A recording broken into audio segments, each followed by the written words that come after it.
ہماری بدماشیوں کی وجہ سے ہمارے اوپر اللہ کا قہر آتا ہے، اللہ کا عذاب آتا، اللہ کی گرفت آتی۔ کوئی باپ اپنے بیٹے کو نہیں مارتا، کوئی ماں اپنے بیٹے کو کبھی نہیں مارتی، لیکن اگر بیٹا سخت بدماشی کرے، حکم کی نافرمانی کرے، باپ کے سامنے شرارت کرے، باپ کے منع کرنے پر بھی وہ نہ مانے، باپ کی مخالفت کرے، ماں کی مخالفت کرے، کوئی بھی باپ اور کوئی بھی ماں صبر نہیں کرے گی اسے کھیل کے تماچا ہے۔ یہ تماچے اللہ تبارک و تعالیٰ کئی ماؤں سے بھی زیادہ محبت کرنے والا ہے۔ میدان جنگ میں ایک دفعہ رسول اکرم صلی اللہ علیہ وسلم تشریف فرمائے، جنگ ختم ہو چکی، ایک عورت اپنے بچے کو ڈھونڈتی پھر رہی ہے، میرا بچہ جو جنگ کی کشمکش میں غائب ہو گیا، تلاش کرتی پھر رہی ہے، میرا بچہ کدھر گیا، میرا بچہ کدھر گیا۔ نبی کائنات صلی اللہ علیہ وسلم نے اس منظر کو دیکھا، صحابہ بیٹھے ہوئے تھے، فرمایا اے میرے صحابہ، کیا یہ عورت اگر اپنے بچے کو پا جائے تو کیا یہ دوبارہ اپنے بچے کو آگ میں ڈال سکتی ہے؟ کیا اسے آگ میں ڈال سکتی ہے؟ صحابہ نے کہا اللہ کے نبی ایسا کبھی نہیں ہو سکتا کہ یہ اپنے بیٹے کو اپنے بچے کو پا کر کے آگ میں ڈال دے گی۔ اتفاقاً اس کا بچہ نظر آ گیا اور اس نے اپنے بچے کو اٹھایا اور اپنی چھاتی سے لگا کر اس کے منہ میں اپنے دودھ ڈالے اور وہ بچہ پینے لگا۔ اللہ اکبر، یہ محبت، یہ شفقت کا منظر صحابہ کو دکھا کر اللہ کے نبی نے یہ سوال کیا کہ کیا یہ آگ میں اپنے بچوں کو ڈال سکتی ہے؟ صحابہ نے کہا یہ کبھی آگ میں اپنے بچوں کو نہیں ڈال سکتی۔ تو اللہ کے رسول صلی اللہ علیہ وسلم نے فرمایا اللہ تعالیٰ اس سے کہیں زیادہ ارحم الراحمین ہے، اس سے کہیں زیادہ بخشش کرنے والا ہے۔ عزیزو، اللہ اس سے کہیں زیادہ بخشش کرنے والا ہے۔ وہ کیسے اپنے بندوں کو آگ میں ڈالے گا؟ جہنم میں ڈالے گا۔ تو جہنم کے کام نہ کرو۔ اللہ تعالیٰ نے قرآن کریم میں سارے کام بتا دیے کہ جنت میں جانے والا کون سا عمل ہے اور جہنم میں جانے والا کون سا عمل ہے۔ سب سے بڑا عمل جو جہنم میں پہنچانے والا ہے وہ اللہ کے ساتھ شرک کرنا ہے۔ یاد رکھو، شرک کبھی نہ کرنا۔ یہ میں بار بار اس لیے کہہ رہا ہوں کہ شیطان کا حملہ تمہارے عمل پر بعد میں ہوگا، تمہارے ایمان پر سب سے پہلا ہوگا کہ اسے کافر بنا دو، اسے مشرک بنا دو، کسی بھی طرح سے اس کی کمزوریوں سے فائدہ اٹھاؤ، اسے شرک کے اندر ملوث کر دو، اسے کسی درگاہ، کسی مزار۔ اور میرے عزیزوں، میری بات سننے والوں، میں علماء حضرات سے بھی یہ کہوں گا، کوئی یہ نہ کہے کہ مولانا برہٹ اور اس کے قرب و جوار میں ہمارا یہ پورا گاؤں 80، 85، 150، 200 یہاں کوئی شرک نہیں ہوتا، اس پہ بولنے کی ضرورت نہیں۔ یاد رکھو، غافل نہ ہو، چور غفلت ہی کے اندر حملہ آور ہوتا ہے۔ تم غافل ہو جاؤ گے اپنے بچوں سے، اپنے بیوی سے، اپنے آل اولاد سے، اور شرک نہیں بتلاؤ گے، توحید کا درس نہیں دو گے، تو شیطان کبھی بھی ان کے اندر توحید بتلا کر شرک کے اندر ملوث کر دے گا۔ کہے گا یہ بھی دین ہے، یہ بھی دین ہے۔ جیسے آج دیکھ رہے ہو، درگاہ پہ جانا بھی دین ہے، چادر چڑھانا بھی دین ہے، وہاں سجدے کرنا بھی دین ہے، قوالیاں گانا بھی دین ہے، بھنگڑے ڈالنا بھی دین، بتایا جا رہا ہے۔ اور جو اس کی مخالفت کرے کہتے ہیں کہ یہ بد دین ہے، یہ بد مذہب ہے، یہ وہابی ہے، یہ فلانی ہے، یہ ٹھکانی ہے کہ نہیں ہے؟ یہ کون بتلا؟ ہمارے ہی مسلمان ہیں، کلمہ پڑھنے والے لوگ ہیں، ہم انہیں مسلمان کہتے ہیں، وہ کہتے ہیں ہم تو تم کو مسلمان بھی نہیں سمجھتے۔ استغفر اللہ۔ کیوں؟ انہوں نے بے دینی کو دین کیا سمجھ رکھا ہے؟ شیطان نے ان کے وزین لهم الشیطان واعمالهم، اللہ نے، شیطان نے ان کے عمل کو ان کی نگاہوں میں مزین کر دیا۔ یہ شعبان کا مہینہ ہے، 15 شعبان، شاید آج 15ویں رات ہے شعبان، آپ کو پتہ بھی نہیں ہے۔ آج 14 شعبان، کل 15 شعبان، یہ 15ویں شعبان، شب برات ہے۔ یہ کون سی رات ہے؟ ہاں، جس کو شب رات بھی کہتے ہیں۔ شاید آپ لوگ نہیں جانتے، یہ جانتے ہیں؟ شب رات کے حلوے کھائے ہو؟ نہیں کھائے؟ اللہ کبھی کھانے کی توفیق نہیں ہے، بولو آمین۔ ہم نے کہاں سے شیطانی فعل یاد دلا دیا؟ اس لیے یاد دلا دیا کہ یہ بھی یاد رکھو تاکہ تمہارے ناتے دار، رشتے دار، آزو بازو، خاندان، یہ وہ الا بلا سے، ہماری مائیں بہنوں سے زیادہ، ارے یہ بہت مقدس رات ہے، شب برات بڑی پاکیزہ رات ہے، اس میں تو تمام گنہگار معاف کر دیے جاتے ہیں، فلاح ہوتا ہے، چلو مردوں کو بلانے جاتے ہیں۔ آج کی رات میں ہمارے ہندوستان، پاکستان، بنگلہ دیش کے مسلمان پیٹرومیکس لے کے قبرستان جاتے ہیں، اگر بتیاں سلگاتے ہیں، پھول وہاں قبروں پہ جھاڑو مارتے ہیں، قبر پہ مٹی چڑھاتے ہیں،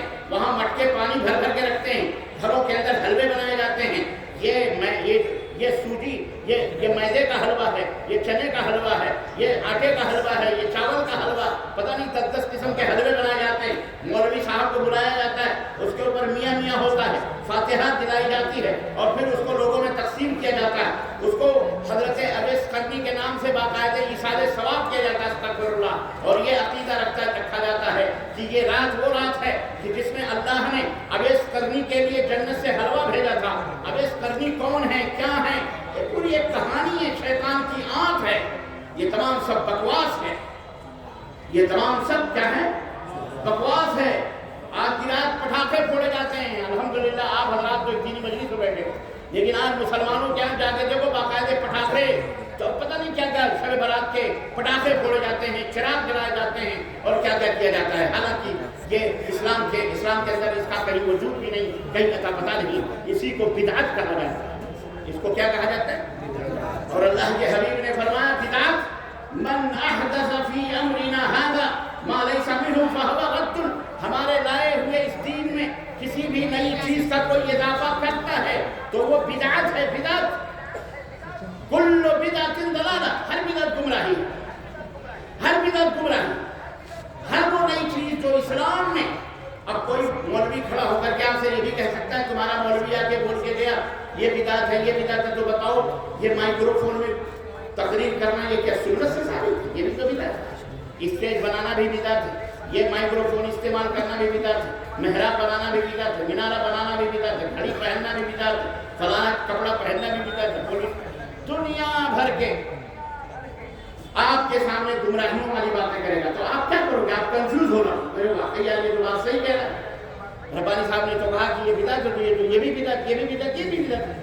یہاں آپ کی تھوڑی سی توجہ کی ضرورت ہے۔ بدعت کس کو کہتے ہیں اس کو سمجھو، وہ آپ کو کنفیوز کرنا۔ ہر وہ کام جسے دین سمجھ کر کے کیا جائے، کیا سمجھ کر کے؟ دین سمجھ کر کے۔ آپ نے جو گھڑی پہنی ہے دین سمجھ کر کے پہنی ہے، بولو یہ مائکرو فون میں جو ہے یہ دین سمجھ کر کے ہم استعمال کریں، ایک کرسی پہ بیٹھے ہیں دین سمجھ کر کے بیٹھے ہیں، آپ ٹرین سے سفر کر رہے ہو دین سمجھ کر کے کر، ہوائی جہاز سے حج کرنے جا رہے ہو دین سمجھ کر کے کر۔ ہمارا راستہ ہے الحمدللہ ملا ہوا ہے، اللہ کا فضل ہے، سواری ہے تو چاہے بیل گاڑی سے جائیں چاہے پیدل جائیں، پہلے پیدل جاتے تھے، ہوائی جہاز پانی کے جہاز سے جاتے تھے، آج الحمدللہ پہلے اونٹ کی سواریاں کرتے تھے، گھوڑے سے جاتے تھے، خچروں پہ بیٹھ کے جاتے تھے، آج الحمدللہ اللہ تعالیٰ نے ایسی نعمتیں عطا فرمائی ہیں کہ ہم بس سے بھی جا رہے ہیں، کشتی سے بھی جا رہے ہیں، فضاؤں سے بھی جا رہے ہیں، بردی بھی جا رہے ہیں، ہوائی جہاز سے بھی جا رہے ہیں، کاروں سے بھی جا رہے ہیں، گاڑیوں سے بھی جا رہے ہیں، الحمدللہ اللہ تعالیٰ نے وسائل دی ہیں، جا رہے ہیں۔ یہ بدعت کیسے ہو؟ نبی نے سواری کے اوپر الحمدللہ حج کیا ہے، تو یہ دین سمجھ کر کے ہم نہیں کرتے، بلکہ یہ ایک ذریعہ ہے وہاں تک پہنچنے کا۔ آج جو کچھ بھی دین میں کیا جا رہا ہے، دین بتلا کر کے لوگوں کو، یہ نیاز ہے، یہ قرآن خوانی۔ اب قرآن خوانی کی بات آئی، لوگ کہیں گے جی قرآن پڑھنا ثواب کا کام ہے، بے شک قرآن پڑھنا ثواب کا کام ہے، میں بھی کہتا ہوں قرآن پڑھو، ثواب کا کام ہے، کون منع کرتا ہے قرآن پڑھنے سے؟ لیکن ہم کہتے ہیں کہ قرآن خوانی بدعت ہے، تو وہ چلاتا ہے کہ تمہارا مولوی کہتا ہے قرآن پڑھنا بدعت ہے، اس کو بتلاؤ نہیں تم قرآن خوانی، یہ جو جمعہ کو جمعرات کو مولویوں کو جمع کر کے ٹوپیاں لگانے والوں جمع کر کے سپارے جو پڑھواتے ہو، گھر کی اوپننگ کرنی ہو، دکان کی اوپننگ کرنی ہو، اور یا کوئی بھی موقع ہو، تمہارا باپ مر جائے یا تمہاری ماں مر جائے یا کوئی گھر میں میت ہو جائے، قرآن خوانی کرواتے ہو، اگر بتیاں جلا کر اور قرآن خوانی کروا کر مردوں کے ایصال ثواب کرتے ہو یا خیر و برکت کے لیے، اجتماعی طور پر یہ جو مربدہ قرآن خوانی ہے یہ سراسر بدعت ہے، کیونکہ یہ نہ نبی کریم صلی اللہ علیہ وسلم نے کیا، نہ نبی کے صحابہ نے کیا، نہ تابعین نے، کسی نے نہیں کیا، تو دین سمجھ کر کے ثواب سمجھ کر کے کرتے اس لیے یہ بدعت ہے۔ وَكُلُّ بِدْعَةٍ ضَلَالَةٍ۔ اے میرے مسلمان بھائیوں، اے میرے نوجوانوں، اپنے عمل کو، اپنے ایمان کو شرک کی گندگیوں سے پاک و صاف کرو، اور اپنے عمل کو، اپنے کردار کو بدعت کی گندگیوں سے پاک و صاف کرو۔ توحید اور سنت ہے، فقط توحید و سنت امن و راحت کا طریق، توحید اور سنت یہی امن کا راستہ ہے، یہی شانتی کا راستہ ہے، یہی سکون کا راستہ ہے، اسی سے معاشرہ درست ہو سکتا ہے، صحیح ہو سکتا ہے۔ نبی کائنات صلی اللہ علیہ وسلم نے اپنے معاشرے کو اسی سے درست کیا تھا، رب کے قرآن سے اور اپنے کردار سے معاشرے کو صحیح بنایا۔ درست بنایا تو اللہ تبارک و تعالیٰ نے انہیں دنیا کا حکمران بنا دیا، ان کو دنیا کا حاکم بنا دیا۔ قیصر و کسریٰ کے تاج ان کی ٹھوکروں میں آ گئے۔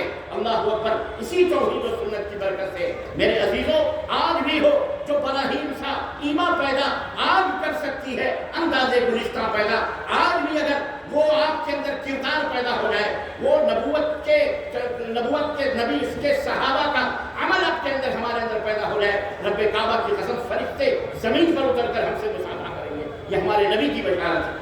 اس لیے آج اگر امن چاہتے ہو، راحت چاہتے ہو، دولت چاہتے ہو، سکون چاہتے ہو، بیماریوں سے نجات چاہتے ہو، دنیا کی اعلیٰ بلاؤں سے نجات چاہتے ہو، اے مسلمانوں، اے میرے دوستوں اور اے میرے وطن کے تمام لوگوں، برادران وطن کو بھی میں مخاطب کر کے کہہ رہا ہوں، واللہ اگر تم امن چاہتے ہو تو اپنے مالک پروردگار کی عبادت و بندگی کرو، اپنے مقصد زندگی کو نہ بھولو، اللہ کی عبادت و بندگی کرو، رب کے قرآن کو پڑھو، سمجھو، اس کو اپنے زندگی کے اندر ڈھالو، انشاءاللہ تعالی من یطع اللہ ورسولہ فقد فاز فوزا عظیما۔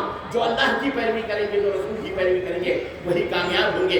یہی میرا پیغام ہے، یہی میرا درس ہے، اور یہی بات میں آپ کو بتا کے جا رہا ہوں کہ لوگوں اپنے گھر کو پاک و صاف کرو گندے رسم و رواج سے۔ شادی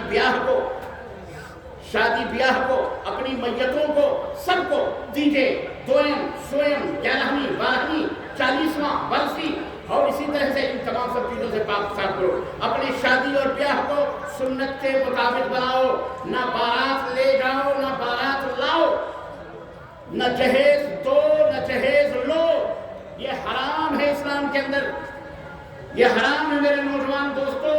اور جو جسم حرام مال سے پلے گا بڑھے گا وہ جنت میں کبھی جا نہیں سکتا، یہ اللہ کے نبی کا فرمان ہے۔